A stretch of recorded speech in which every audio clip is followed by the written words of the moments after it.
financial capital. This is the news at 10, live from Channels Television. Reporting tonight, W.H.O. Hello and welcome. Tonight, U.S. doctor and another aid worker who contracted the Ebola virus disease in Liberia have been discharged from Atlanta Hospital after successful treatment. President Jonathan receives confab report, assures delegates that their recommendations will be implemented. All Progressive Congress holds its NEC meeting in Abuja, urges government to suspend curfew in Adamawa State ahead of election in October. And Israel kills 3 top Hamas commanders in fresh airstrike in Gaza. And on business news tonight, businessmen from Nigeria and South Africa meet to discuss trade relations at the Nigeria-South Africa Chamber of Commerce in Lagos. And on sports news tonight, Coach Peter Dedevo tips the Falconets for glory at the FIFA Under-20 Women's World Cup after thrashing North Korea in the semi-final.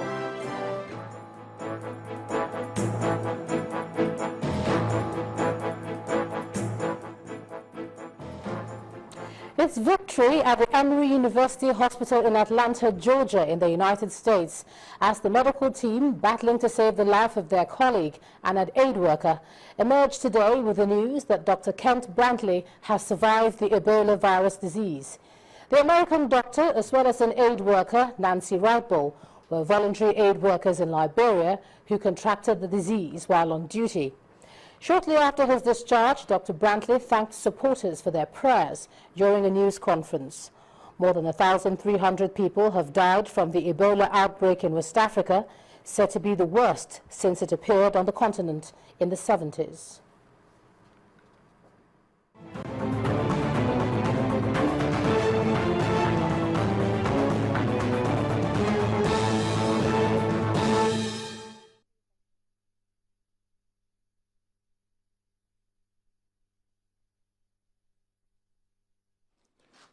After a rigorous course of treatment and thorough testing, we have determined, in conjunction with the Centers for Disease Control and state health departments, that Dr. Brantley has recovered from the Ebola virus infection and that he can return to his family, to his community, and to his life without public health concerns. Today is a miraculous day. I'm thrilled to be alive, to be well, and to be reunited with my family. As a medical missionary, I never imagined myself in this position. When my family and I moved to Liberia last October to begin a 2-year term working with Samaritan's Purse, Ebola was not on the radar.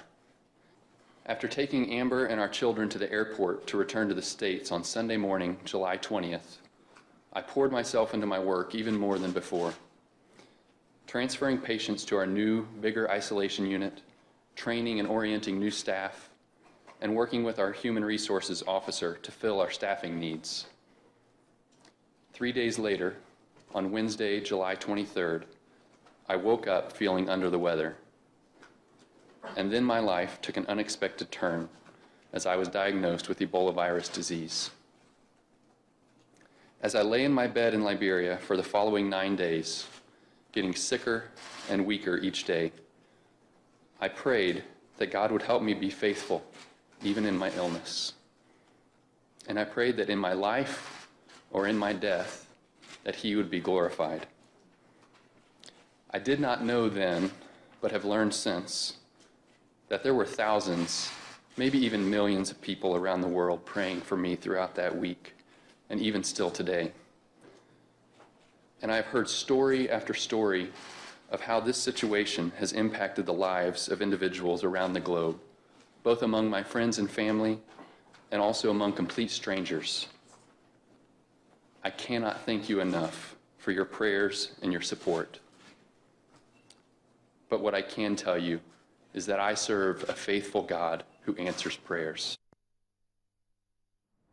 American doctor Kent Brantley, Ebola virus disease survivor.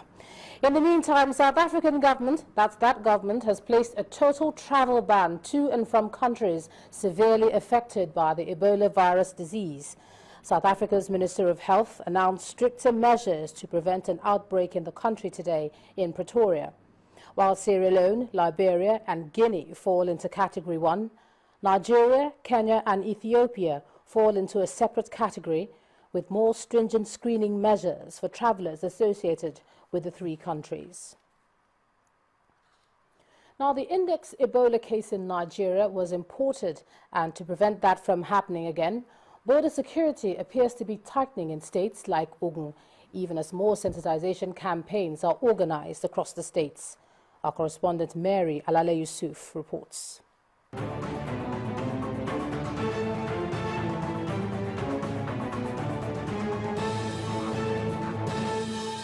Ogun State appears to have a double challenge with the Ebola disease situation: sensitization of its citizens and monitoring of its long international border. For the isolation center. At a press conference, the State Commissioner for Health intimates the public of an illegal border crossing by some citizens of a neighboring West African country. Our rapid response teams at the LGA level are in place, as are our surveillance teams. In fact, we have already stopped some travelers detained at an illegal border crossing at Imekwafo, who were coming from Guinea. They are being monitored. In a separate incident, the management of the Federal Medical Center organizes a sensitization workshop for nurses and other health workers on the care of Ebola patients. Any suspected case must be isolated, must be reported to the authority so that they can be quarantined so that they don't spread the disease to the other people. This large number of traditional leaders from Anambra State have converged on the Governor's Lodge for a meeting to enlighten them on the Ebola virus disease. At the end of the meeting, the Governor seems satisfied with the outcome. Personal hygiene, precautionary things to do, like washing your hands regularly, using sanitizers, not shaking hands, among other things that we told them. It's a very erudite, it's a very successful outing. In spite of the apparent danger, it appears that tourists have started arriving for the W.H.O festival. This tourist says she has taken the necessary precautions. However, given the circumstance of the Ebola virus, I actually planned well ahead of time, made very special arrangements and travel arrangements as to when to arrive in the airport, taking special hygienic and sanitary precautions, as well as staying abreast of the news and the recommendations of both the United States and the Nigerian government. Also in Osun State, the special advisor on health to the state government, in an address to a large crowd gathered at the Ministry of Environment, identifies 4 hospitals that have been set aside as isolation centers for any case of the Ebola disease. In case there is a case of any Ebola in Osun, we have identified some 4 hospitals here in Osun, 2 in Osun Central, 1 in the west and the east. We have 1 in the Rabiji, 1 here in Osogbo. There's another one in Ejibo, another one in Rojo, Ilesha. The special advisor also urged indigents not to ignore the Ebola scourge, but to be on the alert for signs and symptoms during this year's Osun-Osogbo festival. The theme running through these states' activities seems to be sensitization and precaution, elements which health experts say are necessary for the prevention and containment of the Ebola virus disease. Mary Alale Yusuf, Channels Television News. Well, that Nigeria's borders are porous is no longer news, but the impact this would have on the control of the Ebola virus disease remains the concern of not only the authorities, but every Nigerian. So how have the security operatives fared in control of movement within the borders with the Ebola scare? On our big story tonight, we look at what's being done in this regard. Indomie instant noodles, tasty nutrition, good for you.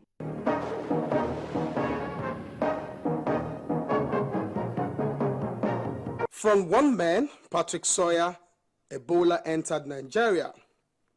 Since that unfortunate day, 12 cases so far, inclusive the index, has kept health administrators and everyone practically concerned. For many, contact has become a trend to watch. Sawyer came in from the airport, and how about checking other arrival destinations? The first destination that fits the billing is the land border. We make our way to the busiest, which is the border between Nigeria and Benin Republic, to see measures at checking influx of people and perhaps how that may have affected trade. Nigeria is a signatory to the ECOWAS protocol, and that allows for free movement, but not essentially suggesting you can't have clear demarcations and proper checks. For those who have been bothered lately as regards the outbreak of Ebola and how that is spread or contacted, the movement around here and this vicinity is such that also raises increased questions. This is Sema border, arguably the busiest. Lagos to my front, Cotonou to my back. The question is it really possible to test everyone that makes this kind of movement across this border? So how exactly are we checking movement to forestall another carrier entering our shores? These few officers on duty, wearing white top and brown pants, are the gatekeepers, and their job is to test inbound travelers into Nigeria. But just how much of these people having unfettered movement go through such checks? I submitted myself for checks just to be sure the machines are working. We are told that the handheld battery-powered device is simply a thermometer that verifies body temperature. So, if you hit 37 degrees centigrade, then you have crossed the threshold and will be kept for observation. So far, I'm told no one has bitten the gun. The mere awareness of Ebola around this vicinity clearly is not enough.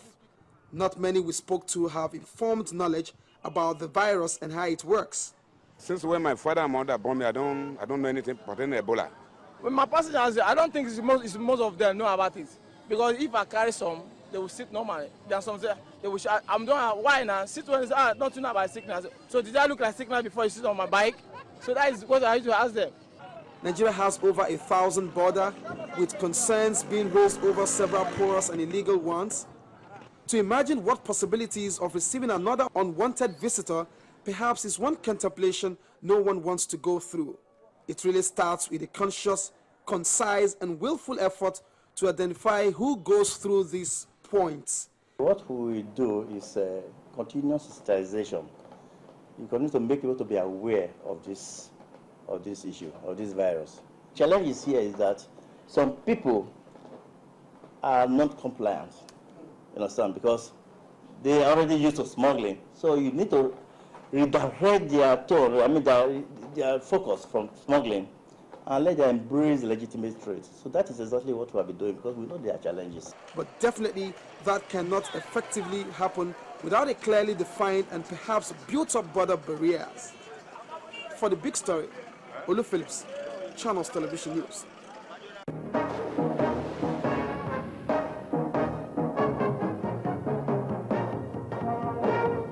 Indomie instant noodles, tasty nutrition, good for you.